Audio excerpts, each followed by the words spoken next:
Please don't forget to like, share, and subscribe to the channel and hit the notification button to get the best of the channel. When we think of World War I and World War II, we picture muddy trenches in France or bombed-out cities in Europe. But what if I told you that thousands of Ghanaian men fought and died in those same wars?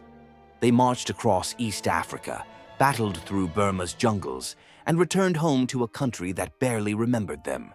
This is the story of the forgotten soldiers of the Gold Coast.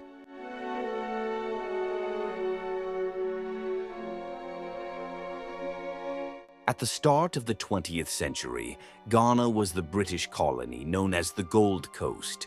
When Britain entered World War I in 1914, it called upon its colonies to supply men. Thousands were recruited into the Gold Coast Regiment, part of the West African Frontier Force. Some joined to earn money, others out of loyalty, but many had little choice, pressured into service by colonial authorities. For many, it was their first journey beyond their towns and villages, a journey that would take them to the front lines of global wars. In World War I, Gold Coast soldiers were sent to fight Germany's colonial army in East Africa. But this was no ordinary battlefield. The men marched for weeks through swamps and forests, carrying heavy packs under the blazing sun.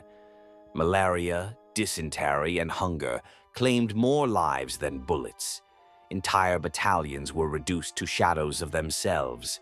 Yet these men pressed on, often barefoot, playing a vital role in breaking Germany's hold on East Africa.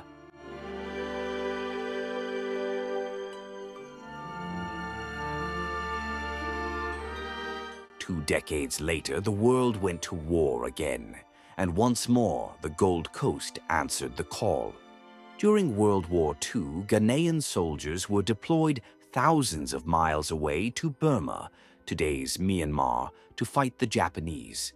They became known as the Jungle Fighters, enduring monsoon rains, leeches, and ambushes in thick forests. Eyewitnesses recall them singing Akan war songs as they advanced, their voices echoing through the jungle.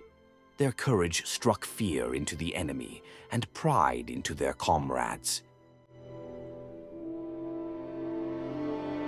But for many, the real struggle began when they returned home. Promised pensions were tiny or never arrived. While British veterans were honored, African soldiers were often forgotten. Frustration grew. In February 1948, ex-servicemen marched peacefully to Osu Castle to demand fair treatment. Instead, colonial police opened fire, killing 3 veterans.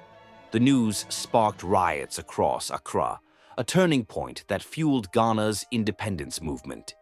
These soldiers had not only fought abroad, they had also lit the fire of freedom at home.